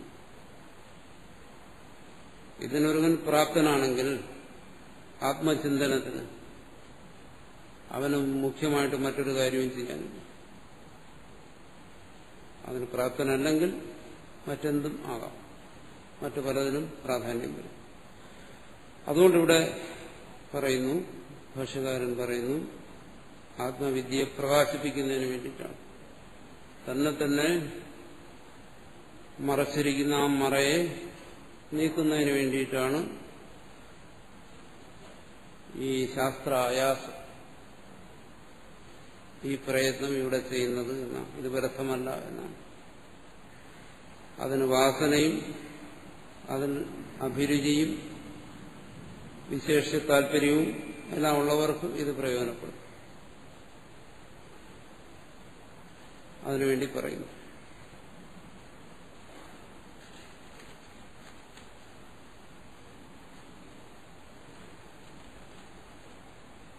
തനി പറഞ്ഞ കാര്യം തന്റെ സ്വന്തം അഭിപ്രായമാണ്. ആത്മവിദ്യയെ സംബന്ധിച്ച് ഭാഷ്യകാരന് സ്വന്തമായ അഭിപ്രായമൊന്നും ഒരു സ്ഥലത്തും പറഞ്ഞിട്ടില്ല. അതുകൊണ്ട് അടുത്ത് പറയുന്നു, യത്ര ഹി ദ്വൈതമിവ ഭവതി യത്ര വാ അന്യദിവ സ്യാത് തത്ര അന്യോ അന്യത് പശ്യേത് അന്യോ അന്യത് വിജാനീയാത് യത്ര തു അസ്യ സർവം ആത്മൈവാഭൂത് കേന കം പശ്യേത് കേന കം വിജാനീയാത് ഇത്യാദി ശ്രുതിഭ്യോ അസ്യ അർത്ഥസ്യ സിദ്ധി. തന്റെ കപോല കൽപ്പിതമല്ല താൻ പറയുന്ന കാര്യങ്ങൾ, സപ്രമാണമാണ്, പ്രമാണത്തോടു കൂടിയതാണ്. അങ്ങനെ പറയും. അതുകൊണ്ട് ഇവിടെ ശ്രുതിയെ പറയുന്നു. ശ്രുതി എന്ന് പറയുന്നത് എന്താണ്? അത് പൂർവികന്മാരുടെ അനുഭവമാണ്, ഋഷിമാരുടെ അനുഭവമാണ്. ഋഷിമാരെന്ന് പറയുന്നത് ആരാണ്? ഈ മാർഗത്തിൽ അന്വേഷണം നടത്തിയവരും ഈ മാർഗത്തിൽ സത്യത്തെ കണ്ടെത്തിയവരും അവരുടെ അഭിപ്രായത്തിന് പ്രാമുഖ്യം കൊടുത്തുകൊണ്ട് അതിനെ ആദ്യം ഉയർത്തി കാണിച്ചുകൊണ്ടാണ് ഭാഷ്യകാരൻ തന്റെ ചർച്ച മുഴുവൻ ചെയ്യുന്നത്. അവരോട് അനാദരവ് വരുന്ന ഒരക്ഷരവും ഒരിടത്തും പറയത്തില്ല. അതുകൊണ്ട് പറയുന്നു, ഇക്കാര്യം അവരും പറഞ്ഞിട്ടുള്ളതാണ്. ബൃഹദാരണ്യത്തിൽ ഇവിടെ പരാമർശിക്കുകയാണ്. എത്ര ഹി ദ്വൈതമേവ ഭവതി, എവിടെയാണോ ഈ ദ്വൈതഭ്രാന്തി ഉണ്ടാകുന്നത്, ദ്വൈതമിവ ഭവതി, ദ്വൈതം അനുഭവപ്പെടുന്നുണ്ടല്ലോ. അനുഭവത്തെ എങ്ങനെ നിഷേധിക്കാൻ പറ്റും? അനുഭവത്തെ നിഷേധിക്കുക എന്ന് പറഞ്ഞാൽ അനുഭവപ്പെടുന്നില്ല എന്ന് പറയുന്നതാണ്. അതാണ് നിഷേധം. അതാണ് നമ്മൾ പ്രത്യേകം മനസ്സിലാക്കുന്നത്. പ്രപഞ്ചത്തെ നിഷേധിക്കുക എന്ന് പറഞ്ഞാൽ എന്താണ്? പ്രപഞ്ചം ഇല്ല എന്ന് പറയുന്നതാണ്. അങ്ങനെ പറയുന്നു. ഇവിടെ പ്രപഞ്ചം ഇല്ല എന്നല്ല പറയുന്നു. എന്തുകൊണ്ട്? അനുഭവത്തെ ആർക്കും നിഷേധിക്കാൻ സാധ്യമല്ല. ഇല്ല എന്ന് പറയുന്നത് പോലും പ്രപഞ്ചമാണ്. അപ്പൊ എങ്ങനെ നിഷേധിക്കാൻ പറ്റും? അവിടെ വ്യാഘാത ദോഷം വരും. ഒരാൾക്ക് പറയാം, പറയുന്നതിനുള്ള സ്വാതന്ത്ര്യമുണ്ട്. എന്താണ്? എനിക്ക് നാക്കില്ല, പക്ഷെ അതും പറയുന്നതിന് അവനെ യോഗ്യനാക്കുന്ന എന്താണ്? ആ നാക്ക് തന്നെയാണ്. ഒരാൾ പറയുകയാണ് പ്രപഞ്ചമില്ല എന്ന് പറഞ്ഞു കഴിഞ്ഞാൽ അതിന്റെ അർത്ഥം എന്താണ്? എനിക്ക് നാക്കില്ല എന്ന് പറയുന്ന പോലെയാണ്. പ്രപഞ്ചമില്ലാതെ പ്രപഞ്ചം ഇല്ലാന്നെങ്ങനെ പറയാൻ പറ്റും? അതുകൊണ്ടാണ് ദ്വൈതം ഇവ എന്ന് പറഞ്ഞിരിക്കുന്നത്. ഇവശം പ്രപഞ്ചം ഇല്ല എന്ന് ചിലടത്ത് പറയും. നാനാസ്തി കിഞ്ചന. അതിനൊക്കെ നമുക്ക് വേണമെങ്കിൽ വാച്യാർത്ഥം എടുത്തു കഴിഞ്ഞാൽ പ്രപഞ്ചം ഇല്ല എന്ന് പറഞ്ഞു എന്നൊക്കെ നമുക്ക് പറയാം. പക്ഷെ ആ പറയുന്നതിന്റെ താല്പര്യം അതല്ല. പ്രപഞ്ചം ഇല്ല എന്ന് എവിടെയെങ്കിലും പറയുന്നുണ്ടെങ്കിൽ അവിടെ ഒരിക്കലും പ്രപഞ്ച പ്രതീതിയെ നിഷേധിക്കുകയല്ല. അദ്വൈതം പോരാത്തതാണെന്ന് ചിലർക്ക് തോന്നുന്നത് അതിനെ സംബന്ധിച്ചുണ്ടാകുന്ന തെറ്റിദ്ധാരണകൾ വളരെ ദൃഢമായി അവന്റെ ഉള്ളിലിരിക്കുന്നതുകൊണ്ടാണ്. ആ ഒറ്റ കാരണം കൊണ്ടാണ് ഇങ്ങനെയുള്ള കാര്യങ്ങൾ ധരിച്ചിരിക്കും. പ്രപഞ്ചം ഇല്ല എന്ന് പറഞ്ഞിരിക്കുന്നു, അതെങ്ങനെ പറയാൻ പറ്റും? പ്രപഞ്ചം കാണുന്നതല്ല എന്നും മറ്റും ചോദിക്കും. ഇവിടെ പറയുന്നതിന്റെ താല്പര്യം അതല്ല. ദ്വൈതമിവ എന്നുവെച്ചാൽ ഈ പ്രതീതിയെ, അനുഭവത്തെ അല്ലെങ്കിൽ ഈ ഭ്രാന്തിയെ നിഷേധിക്കുന്നില്ല. കണ്ടുകൊണ്ടിരിക്കുന്ന ഒരുവന്റെ മുമ്പിൽ അത് നിഷേധിക്കുന്നില്ല. നിങ്ങളത് കണ്ടുകൊണ്ടിരിക്കുന്നെങ്കിൽ അത് ഉള്ളത് തന്നെ. പിന്നെന്താ ഇല്ല എന്ന് പറയുന്നതിന്റെ താല്പര്യം? അത് സത്യമല്ല എന്നേ പറയുന്നു. ഇല്ല എന്ന് പറയുന്നത് സത്യമല്ല എന്ന് പറയുന്നത് രണ്ടും രണ്ട് കാര്യമാണ്. സത്യമല്ല എന്ന് പറഞ്ഞാൽ എന്താണ്? നിന്റെ അനുഭവത്തിൽ നിന്റെ മുമ്പിൽ അത് കാണപ്പെടുന്നുണ്ടെങ്കിലും അത് പരമാർത്ഥമാണ് എന്ന് പറഞ്ഞാൽ ആർക്കും നിഷേധിക്കാൻ പറ്റത്തില്ല. നമ്മുടെ മുമ്പിൽ കാണുന്ന എല്ലാം പരമാർത്ഥമാണെന്നോ ആർക്കും ഉറപ്പിച്ചു പറയാൻ കഴിയില്ല. അതുകൊണ്ട് ഇല്ല എന്ന് പറഞ്ഞാൽ അതിന്റെ താല്പര്യം എന്തായിരിക്കും? ആ പ്രതീതിയെ, അനുഭവത്തെ നിഷേധിക്കലായിരിക്കും. അത് യുക്തിക്കോ അനുഭവത്തിനോ നിരക്കുന്നതല്ല. മറിച്ച് സത്യമല്ല എന്ന് പറഞ്ഞാലോ അത് നമ്മെ അന്വേഷണത്തിന് പ്രേരിപ്പിക്കുന്നതാണ്. അപ്പോൾ ഒരാൾ ചിന്തിക്കും, എന്നാൽ ഇത് അന്വേഷിക്കാം, ഇത് സത്യമാണോ അസത്യമാണോ? ഇല്ലെന്ന് പറയുന്നില്ല. അങ്ങനെ അന്വേഷിച്ചു ചെല്ലുമ്പോൾ എങ്ങനെയെങ്കിലും അന്വേഷിച്ചാൽ പോരാ, അതിന്റെ വഴിക്ക് അന്വേഷിക്കണം. അങ്ങനെ അന്വേഷിച്ചു ചെല്ലുമ്പോൾ അയാൾക്കെന്ത് മനസ്സിലാകും? ഈ ദ്വൈതമിവ, ഇത് സത്യം പോലെ അനുഭവപ്പെടുന്നു, എന്നാൽ സത്യമല്ല. സത്യം പോലെ അനുഭവപ്പെടുന്നത് കൊണ്ട് ഇത് പരമാർത്ഥമല്ല, എന്നാൽ ഇതുണ്ട്, അനുഭവത്തിൽ ഉണ്ട്. അപ്പോൾ നമ്മൾ ആ രീതി മനസ്സിലാക്കും. എന്താണ്? അദ്വൈതത്തിൽ പ്രപഞ്ചത്തെ നമ്മൾ ധരിക്കുന്ന രീതിയിൽ നിഷേധിക്കുന്നില്ല, എന്നാൽ പരമാർത്ഥത്തിൽ നിഷേധിക്കുന്നുമുണ്ട്. നമ്മളെന്ന് പറയുമ്പോൾ ഇവിടെ ഇരിക്കുന്നവർ ഉദ്ദേശിച്ചല്ല ഞാൻ പറയുന്നത്. ഇവിടെ ഇരിക്കുന്നവരെല്ലാം ജ്ഞാനികളാണ്. അങ്ങനെ അല്ലാത്തവർ ഉദ്ദേശിച്ച് പറയുകയാണ്. ഞങ്ങളെ മോശക്കാരാക്കിയെന്നും പറയും. അല്ലാത്തവരെ ഉദ്ദേശിച്ച് പറയുന്നു. ആരാണോ ഇതിനെക്കുറിച്ച് തെറ്റായി ധരിച്ചിരിക്കുന്നത് അവരെ ഉദ്ദേശിച്ച് ഞാൻ പറയുകയാണ്. അല്ലെങ്കിൽ വേദാന്തത്തെ ദുർവ്യാഖ്യാനം ചെയ്യുന്നവരെ കുറിച്ച് പറയുകയാണ്. പ്രപഞ്ചപ്രതീതി അല്ല നിഷേധിക്കുന്നു, അതിന്റെ സത്യത്വത്തെ നിഷേധിക്കുകയാണ്. ആ സത്യത്വത്തെ നിഷേധിച്ചാൽ ആ നിഷേധം ഏതുവരെ ചെന്നേക്കും? ആത്യന്തികമായി ഇവിടെ പറയുന്ന പ്രപഞ്ച ഉപശമത്തിൽ ചെന്നേക്കും. ആ പ്രപഞ്ച ഉപശമത്തിൽ പിന്നെ അവിടെ അംഗീകാരമില്ല, നിഷേധവുമില്ല, സമർത്ഥനവുമില്ല, നിഷേധമില്ലാത്ത അവസ്ഥയിൽ ചെന്നേക്കും. അവിടെ ശാന്തം, ശിവം, അദ്വൈതം എന്ന് പറയുമ്പോൾ അവിടെ പിന്നെ ഒരു ദ്വൈത ചർച്ചയ്ക്കിടങ്ങില്ല. സത്താണോ അസത്താണോ, പരമാർത്ഥമാണോ അപരമാർത്ഥമാണോ, അങ്ങനെ ഒരു ചർച്ചയ്ക്ക് ഇടയില്ലാത്ത ഒരു തരത്തിൽ ചെന്നെത്തും. അതതിന്റെ അവൻ അന്വേഷിച്ച് കണ്ടെത്തുന്നതിന്റെ പരമമായ അനുഭൂതിയിലെത്തിച്ചേരും. അവിടെ പിന്നെ ഈ വാദകോലാഹലങ്ങൾക്കും തർക്കവിതർക്കങ്ങൾക്കും ഒന്നും സ്ഥാനമില്ല.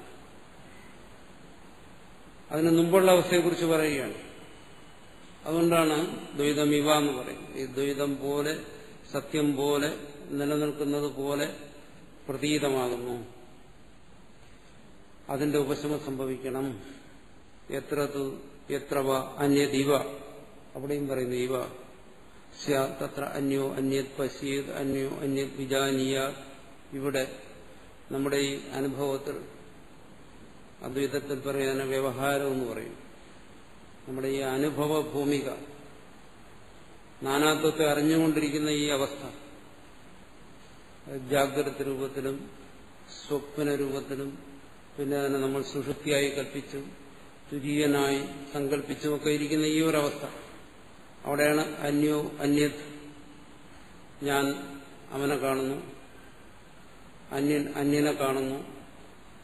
ഇതിനാർക്കും നിഷേധിക്കാൻ പറ്റും? ഇതിനെ നിഷേധിക്കുന്നതാണോ വേദാന്തം? ഒരിക്കലുമല്ല.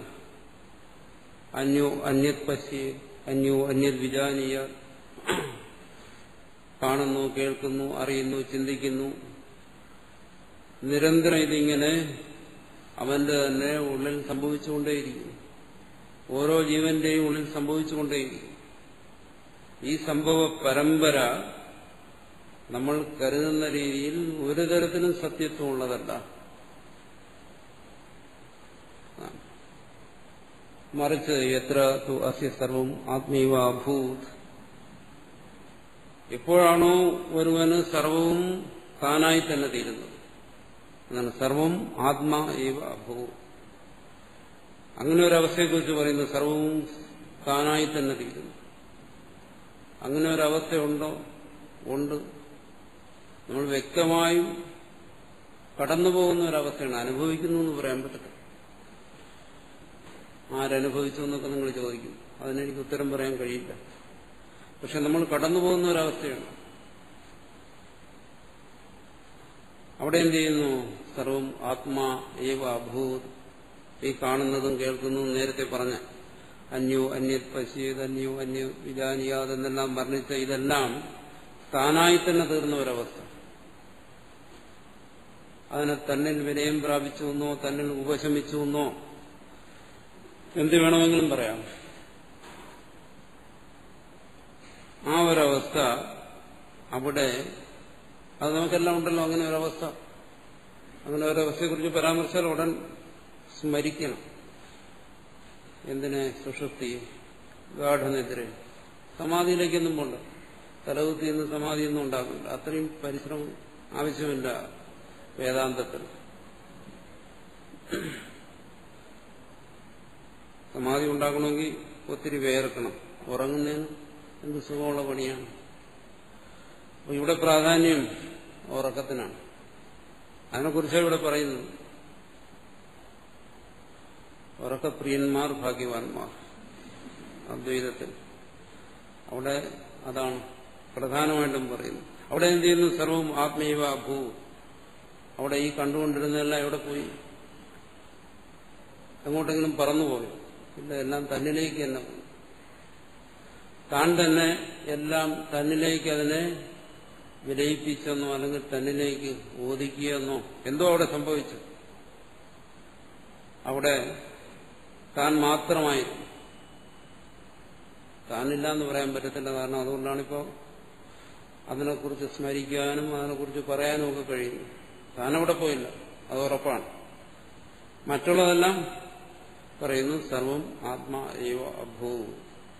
എല്ലാം താൻ തന്നെ ആയിത്തീർന്നു. ആത്മാന്ന് പറയുമ്പോൾ എന്തോ ഒരു വസ്തുവായിട്ട് ധരിക്കരുത്, തന്നെ-കുറിച്ച് പറയുകയാണ്. അവിടെ കേന കം പശ്യേത്, ഏത് കണ്ണുകൊണ്ട് ആരെ കണ്ടു, ഏത് ചെവി കൊണ്ട് ആരെ കേട്ടു, ഏത് ഇന്ദ്രിയങ്ങളെ കൊണ്ട് ഏതേത് വിഷയങ്ങളെ അറിഞ്ഞു എന്നാ ചോദിക്കുന്നു. അവിടെ ആരെങ്കിലും എന്തെങ്കിലും കേട്ടോ കണ്ടോ അറിഞ്ഞോ ഒന്നും ചെയ്തില്ല. എന്തുകൊണ്ട്? സർവവും താനായി തന്നെ തീർന്നു. അതാണ് പ്രപഞ്ചകോശം. ഹീനക്കം വിജാനീയ, ആരെന്തിനെ അറിഞ്ഞു? ഇത് ബൃഹദാരണ്യത്തിലും സുഷുപ്തിയെക്കുറിച്ച് ചർച്ച ചെയ്തതിന് ശേഷമാണ് ഈ ഭാഗം വരുന്നത്. അതുകൊണ്ടാണ് അതിനെ സുഷുപ്തിയുമായി ബന്ധപ്പെടുത്തി പറയുന്നത്. ഇത്യാദി ശ്രുതിഭ്യോ അസ്യ അർത്ഥസ്യ സിദ്ധി. ഇങ്ങനെ നിരവധി ശ്രുതികൾ താനിവിടെ പറയുന്ന ഈ കാര്യത്തെ തന്നെ പറയുന്നു എന്നാണ് ഭാഷ്യകാരൻ പറയുന്നത്. എന്ന് പറയുമ്പോൾ ഇവിടെ പൂർവാചാര്യന്മാരുടെ അനുഭവത്തെ മുൻനിർത്തി മാത്രമാണ് താൻ സംസാരിക്കുന്നത്. അല്ലാതെ ആകാശത്തു നിന്ന് പൊട്ടി വീണ വാർത്തയെ പറയുന്നതല്ല, ആകാശവാണിയല്ല എന്നാണ് പറയുന്നത്. ശ്രുതി ശരണനായി പറയുന്നു എന്ന് ഭാഷ്യകാരൻ തന്നെ പറയുന്നു. ശ്രുതിയെ ഞാൻ പരമമായി ശരണം പ്രാപിച്ചുകൊണ്ട് പറയുന്നു. അതിന് നമുക്ക് പൂർവാചാര്യന്മാരുടെ അനുഭവമായിട്ട് ഗ്രഹിക്കും. അവരും ഇത് തന്നെ പറയുന്നു. അതിൽ നിന്ന് മാറി താനൊന്നും പറയുന്നില്ലല്ലോ. നമ്മൾ ചിന്തിച്ചാൽ നമുക്കും പറയാൻ അതേയോ, ഒരേ കാര്യത്തെ തന്നെ പറയുന്നു എല്ലാവരും. ആ ഒരവസ്ഥ, പ്രപഞ്ച ഉപശമ രൂപത്തിലുള്ള ഈ ഒരവസ്ഥ സഹജമായി പ്രാപിക്കുന്നത് ആത്മവിദ്യയിലൂടെ അജ്ഞാനത്തെ നശിപ്പിച്ചും ആകാം എന്നാണ് പറയുന്നത്. അതിനുവേണ്ടി ആത്മവിദ്യയുടെ ആവശ്യമുണ്ട്. അതിനുവേണ്ടി വേദാന്തം സഹായിക്കുന്നു. അതുകൊണ്ട് ഈ പറയുന്ന കാര്യങ്ങളും ഇവിടുത്തെ ശാസ്ത്രവും തമ്മിൽ പലതരത്തിലുള്ള പരസ്പര ബന്ധങ്ങളുണ്ട് എന്നാണ് ഇവിടെ പറയുന്നത്. എന്നിട്ട് ഈ ഗ്രന്ഥത്തിന്റെ വിഷയങ്ങളെ വിഭജിച്ചെടുത്ത് പറയുന്നു. തത്രതാവത് ഓങ്കാര നിർണയായ പ്രഥമം പ്രകരണം ആഗമപ്രധാനം ആത്മതത്വ പ്രതിപത്യുപായഭൂതം.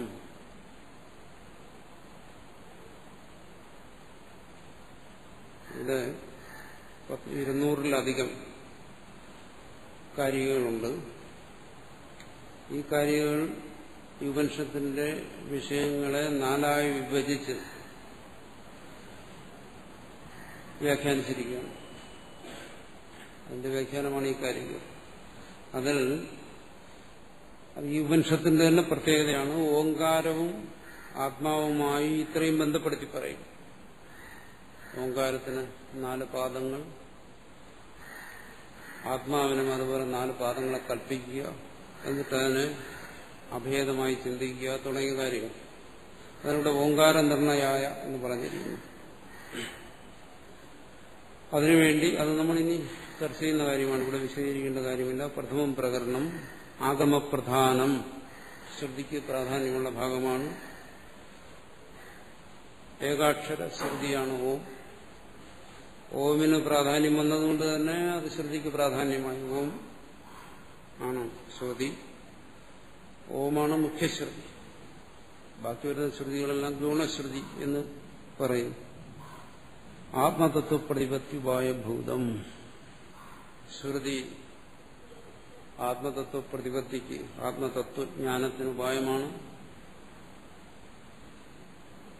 ഓങ്കാരവും അതുപോലെ ആത്മതത്വ പ്രതിപത്തിക്ക് ഉപായമാണ്. യസ്യ അദ്വൈത പ്രപഞ്ചസ്യ ഉപശമേ അദ്വൈത പ്രതിപത്തി രജ്വാമിവ സർപ്പാദി വികല്പോപശമേ രജ്ജുതത്വ പ്രതിപത്തി. യസ്യ ദ്വൈത പ്രപഞ്ചസ്യ ഉപശമേ അദ്വൈത പ്രതിപത്തി. ദ്വൈത പ്രപഞ്ചം ഉപശമിക്കുമ്പോൾ അദ്വൈത പ്രതിപത്തി ഉണ്ടാവും. ആത്മവിദ്യയിലൂടെ അത് ഉപശമിക്കും. അതിനൊരു ഉദാഹരണം പറയുകയാണ്. ഇതൊക്കെ സംഭവിക്കുമോ?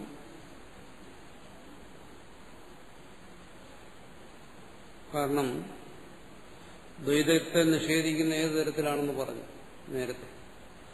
ദ്വൈതം സത്യമല്ല എന്ന് പറഞ്ഞുകൊണ്ടാണ് ദ്വൈതത്തെ നിഷേധിക്കുന്നത്. ദ്വൈതമില്ല എന്ന് പറഞ്ഞുകൊണ്ടല്ല.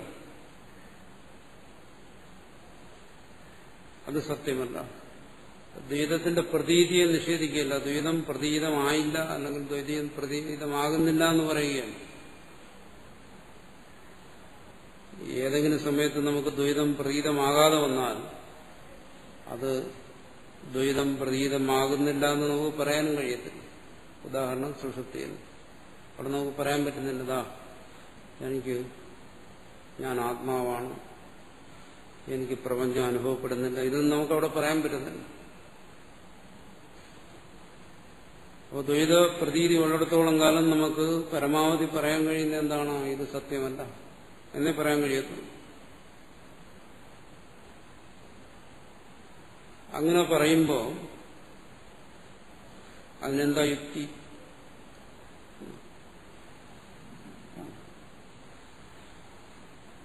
എവിടെയെങ്കിലും യുക്തി പ്രയോഗിക്കണമെങ്കിൽ അതൊരു നിയമമാണ്. എന്താണ്? അതിനൊരു ഉദാഹരണം വേണം. ഉദാഹരണം കൂടാതെ നമുക്കൊരു യുക്തി ഒരിടത്തും പ്രയോഗിക്കാൻ ഒക്കത്തില്ല.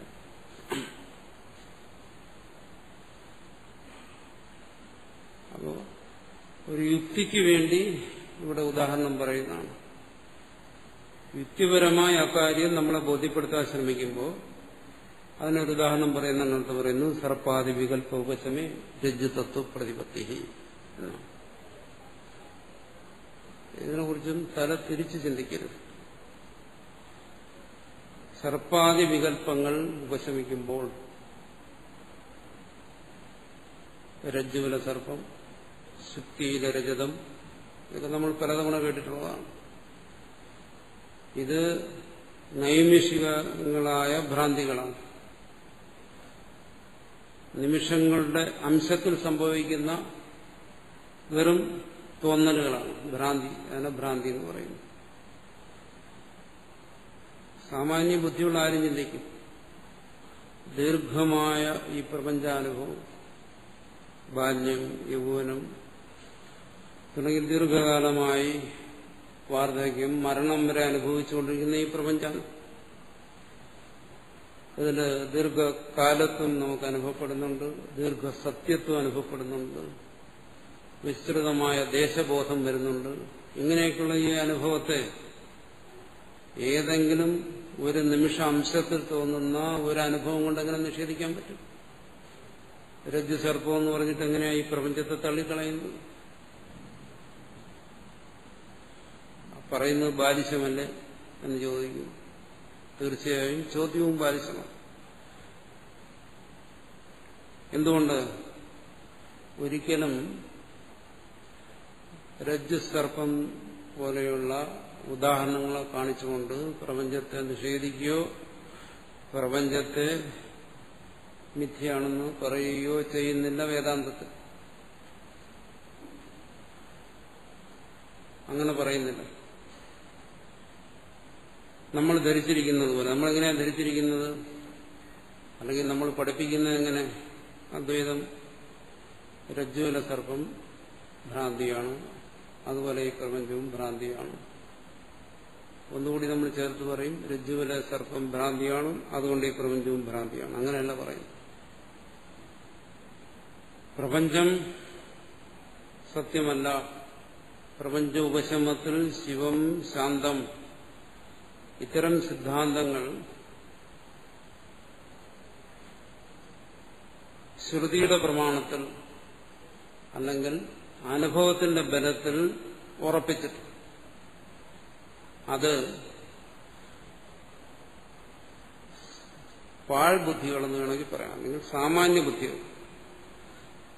അത് ആ തരത്തിൽ പറയുന്ന തരത്തിൽ, ആചാര്യൻ പറയുന്ന തരത്തിൽ ഉൾക്കൊള്ളാൻ കഴിയാത്ത സാമാന്യ ബുദ്ധികൾക്ക് അത് ഏതുപോലെ ആയിരിക്കും എന്നൊന്ന് മനസ്സിലാക്കുന്നതിന് വേണ്ടി മാത്രമാണ് പറയുന്നത് ഈ രജ്ജു സർപ്പ ഉദാഹരണം. രജ്ജുവിലെ സർപ്പം ഭ്രമമായതുകൊണ്ട് പ്രപഞ്ചം ഭ്രമമെന്നല്ല പറയുന്നത്, തിരിച്ചു ധരിക്കുന്നു. പറയുന്നയാൾ നേരെ വിപരീതമാണ് ഉദ്ദേശിക്കുന്നത്. ഇതങ്ങനെ ആചാര്യൻ തന്റെ അനുഭൂതിയെക്കുറിച്ചാണ് പറയുന്നത്. ആത്യന്തികമായി ഈ പ്രപഞ്ചത്തിന് പാരമാർത്ഥികമായ ഒരു നിലനിൽപ്പില്ല. ഇത് തന്റെ അനുഭവമാണ്. പക്ഷെ ഈ അനുഭവത്തെ ഏതെങ്കിലും തരത്തിൽ ശ്രോതാവിനൊന്ന് ബോധ്യപ്പെടുത്തണം. അവന് ബോധിക്കുന്ന ഒരു ഉദാഹരണത്തെ പറയുന്നു. ആ ഉദാഹരണം പരമാത്മ തലത്തിൽ നിന്നാകാൻ ആയാൽ അതുകൊണ്ട് പ്രയോജനമില്ല. അവന് പരമാത്മാവിനെ എന്താണെന്നോ ഏതാണെന്നോ ഉൾക്കൊള്ളാൻ കഴിയുന്നില്ല. ആ ഉദാഹരണം അവന്റെ തലത്തിൽ നിന്നായിരിക്കും. അവന്റെ തലത്തിൽ എന്ന് പറയുമ്പോൾ ദ്വൈതത്തിന്റെ തലത്തിൽ അവന് മനസ്സിലാക്കാൻ പറ്റിയ ഒരു ഉദാഹരണം പറയുന്നു. അത് ഇതുപോലെയാണെന്നാണ് പറയുന്നത്. അല്ല, ഇതുകൊണ്ടത് അങ്ങനെയെന്നല്ല പറയുന്നത്. എന്റെ അനുഭൂതിയെ നീ മനസ്സിലാക്കാൻ ശ്രമിച്ചാൽ അത് ഏകദേശം ഇതുപോലെ ഇരിക്കും എന്ന് ഞാൻ പറയുന്നതിന് താല്പര്യമാണ്. മറിച്ചല്ല, രജ്ജുവിലെ സർപ്പം കല്പിതമാണ്, അതുകൊണ്ട് പ്രപഞ്ചവും കല്പിതമെന്നല്ല പറയുന്നു. അത് യുക്തിചിന്തയുടെ അടിസ്ഥാനപരമായ ഒരു സിദ്ധാന്തമാണ്. എന്താണ്? ഒരിക്കലും ദൃഷ്ടാന്തത്തിലൂടെ ദാഷ്ടാന്തികത്തെ സമർത്ഥിക്കുന്നില്ല. ഉദാഹരണത്തിലൂടെ വസ്തുതയെ സമർത്ഥിക്കുന്നില്ല. ഇത് നൈയായികന്മാരും മറ്റും അംഗീകരിച്ചിട്ടുള്ള യുക്തിയുടെ പ്രഥമ പാഠമാണ്. അതുകൊണ്ട് രജ്ജു സർപ്പമെന്ന് കേൾക്കുമ്പോൾ ആരും ഞെട്ടുണ്ട്. അതുപോലെയാണ് പ്രപഞ്ചമെന്ന് പറഞ്ഞൊന്ന് ധരിക്കില്ല. എന്റെ അനുഭവത്തിൽ ഈ പ്രപഞ്ചം ഇത്രയേ ഉള്ളൂ, അത് തുച്ഛമാണ്. നിനക്ക് മനസ്സിലാക്കണമെങ്കിൽ ഇതുപോലെ മനസ്സിലാക്കുക എന്നാണ് പറയുന്നതിന്റെ താല്പര്യം. ഇത് മനസ്സിൽ വെച്ചുകൊണ്ട് വേണം ഇനി വരുന്ന രജ്ജു സർപ്പങ്ങളെല്ലാം നേരിടേണ്ടത്. അല്ലെങ്കിൽ ആശയക്കുഴപ്പമുണ്ടാവും. അതാണ് സർപ്പാദി വികല്പ ഉപശമേ രജ്ജു തത്വ പ്രതിപത്തി. ഈ വികല്പങ്ങളെല്ലാം ഉപശമിക്കുമ്പോൾ അവിടെ അതിന്റെ പരമാർത്ഥം മനസ്സിലാക്കുന്നു. അതുപോലെ എന്താണ് ഈ ആത്മവിദ്യയിലൂടെ ഈ അജ്ഞാനം നശിക്കുമ്പോൾ നിനക്ക് നിന്റെ വാസവും പിടികിട്ടും. അപ്പോൾ മനസ്സിലാകും എന്താണ് ഈ കാണുന്നതും കേൾക്കുന്നതും ഒന്നും പരമാർത്ഥമല്ല എന്ന് മനസ്സിലാകും. തസ്യ ദ്വൈതസ്യ ഹേതുതോ വൈധത്യ പ്രതിപാദനായ ദ്വിതീയം പ്രകരണം. ഈ ദ്വൈതത്തെ അനേക യുക്തികളിലൂടെ ശിഷ്യനും ബോധിക്കത്തക്ക തലത്തിൽ ഇത് പരമാർത്ഥമല്ല എന്ന് ബോധിപ്പിക്കുന്നതാണ് രണ്ടാമത്തെ പ്രകരണം, വൈധത്യ പ്രകരണം. വൈദഗ്ധ്യം എന്ന് പറഞ്ഞാൽ മിഥ്യ എന്നർത്ഥം, കൽപ്പിതം എന്നർത്ഥം. തഥാ അദ്വൈതസ്യാപി വൈധത്യ പ്രസംഗപ്രാപ്തോ യുക്തിതഃ തഥാത്വദർശനായ തൃതീയം പ്രകരണം. സാധാരണ എല്ലാവരും ചോദിക്കാറുണ്ടല്ലോ, നിങ്ങൾ പറയുന്നു ബ്രഹ്മസത്യം, ജഗത് മിഥ്യ. അങ്ങനെയാണെങ്കിൽ ബ്രഹ്മം എന്തുകൊണ്ട് മിഥ്യയായിക്കൂടാ? അതും ആകാമല്ലോ. പ്രപഞ്ചം മിഥ്യയാണെങ്കിൽ ബ്രഹ്മവും മിഥ്യ എന്ന് പറയുന്നത് എന്താണെന്ന് മനസ്സിലാക്കാതെയാണ് ചോദിക്കുന്നത്. അത് മറ്റൊരു കാര്യം. എന്തായാലും മനസ്സിലാക്കിയെന്ന് ധരിച്ചുകൊണ്ടാണ് ചോദിക്കുന്നത്.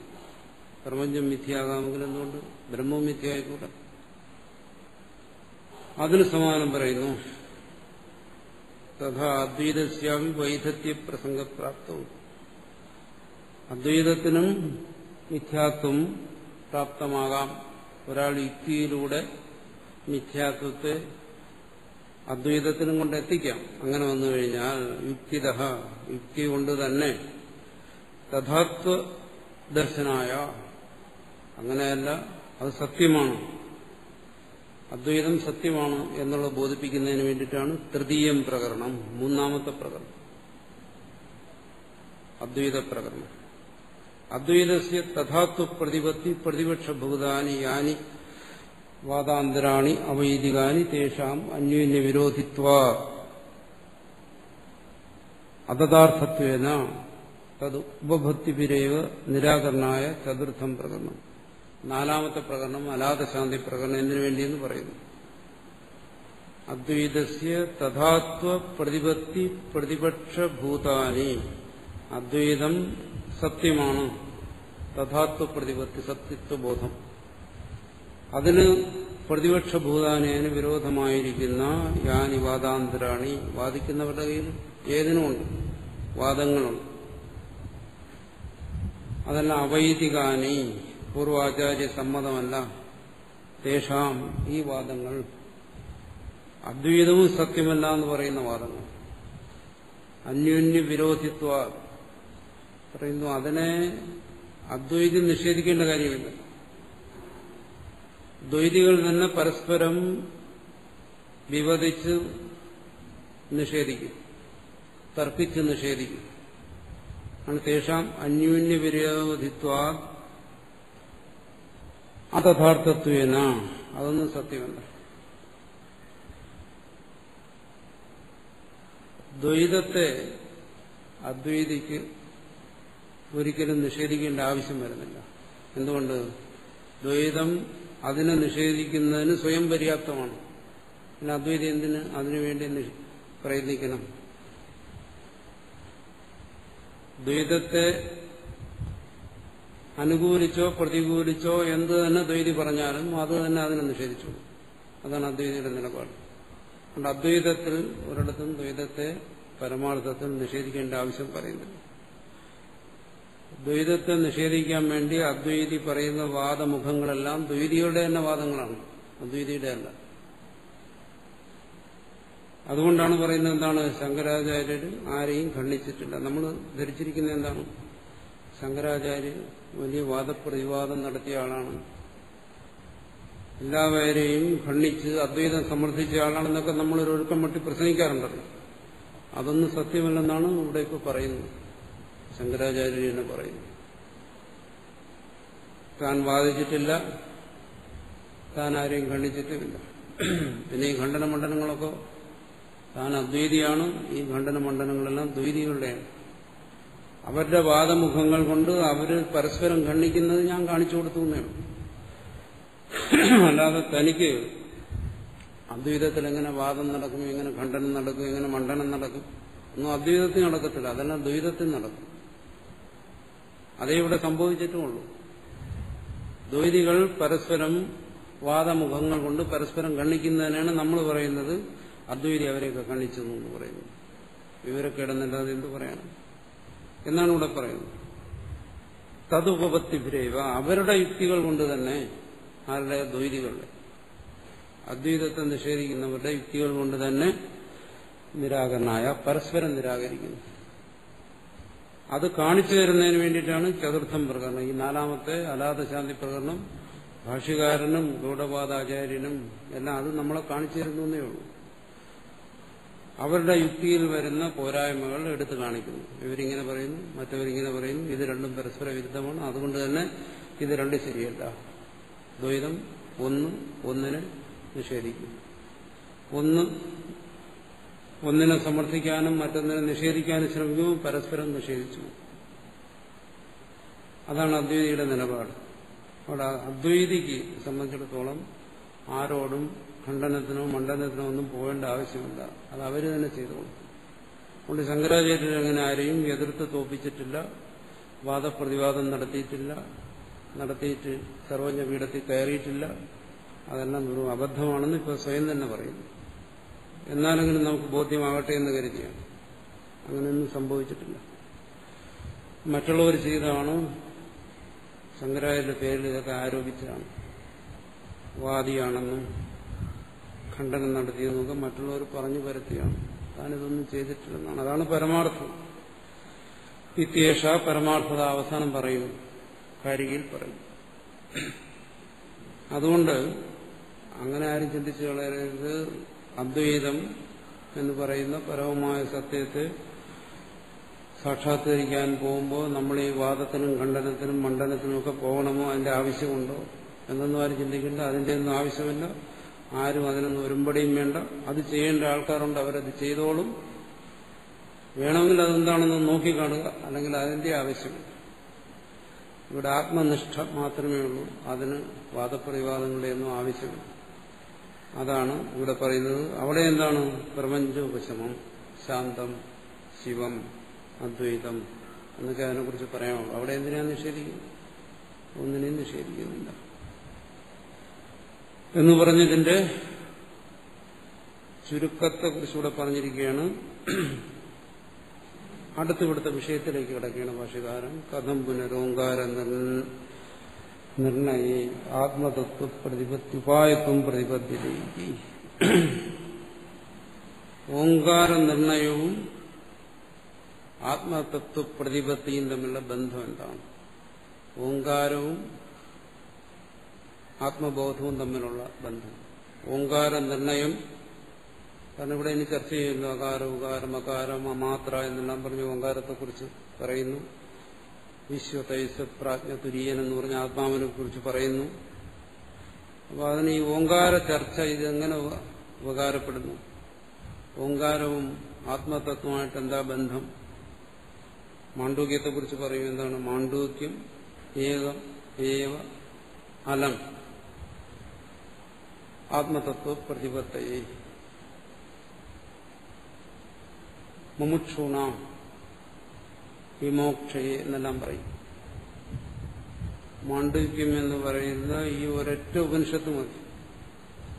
മാണ്ഡൂക്യം ഏകമേവ അലം, മാണ്ഡുക്യം എന്ന് പറയുന്ന ഈ ഒരു ഉപനിഷത്ത് മാത്രം മതി. മുമുക്ഷൂണാം വിമോക്ഷയെ, ഒരുവൻ പരമാർത്ഥമായും വാസ്തവമായും സംസാരമോചനത്തെ ആഗ്രഹിക്കുന്നുണ്ടെങ്കിൽ അവൻ ഇതൊന്നു മാത്രം മതിയെന്ന്. എന്തുകൊണ്ട്? ആത്മനിഷ്ഠമായി മറ്റു ഉപനിഷത്തുകളിൽ എന്ന് വെച്ചാൽ അവിടെ പല വിഷയങ്ങളും ചർച്ച ചെയ്യുന്നുണ്ട്. ഉപാസനകളെ കുറിച്ചുള്ള നീണ്ട നീണ്ട ചർച്ചകൾ, പലതരത്തിൽ ആത്മതത്വത്തെ വിശദീകരിക്കുന്നു. ഇവിടെ അതൊന്നുമില്ല. ഇവിടെ നേരിട്ട് അല്ലേ, നമ്മൾ സാധാരണ പറയുന്നുണ്ടല്ലോ ഡയറക്റ്റ് എക്സ്പീരിയൻസ്, അപരോക്ഷാനുഭവം, അതിനെക്കുറിച്ചാണ് ഇവിടെ പറയുന്നത്. വളഞ്ഞു തിരിഞ്ഞൊന്നും പോകുന്നില്ല, പല അധികാരികളെ മനസ്സിൽ കണ്ടുകൊണ്ട് പറയുന്നില്ല.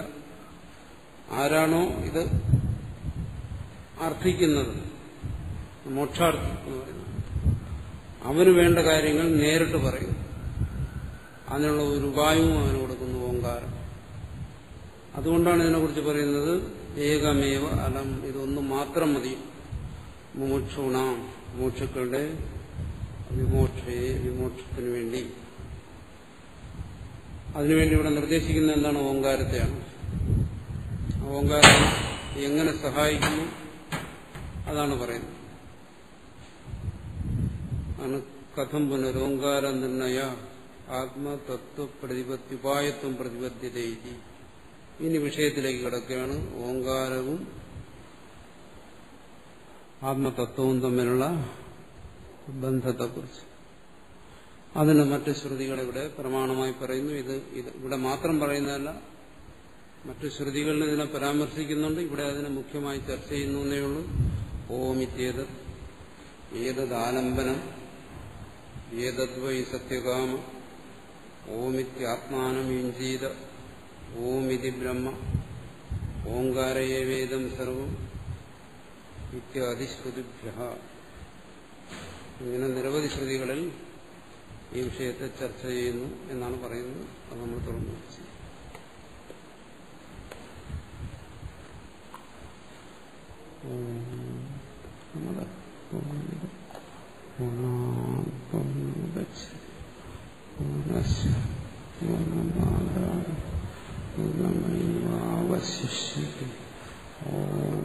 ശാന്തി ശാന്തി ശാന്തി.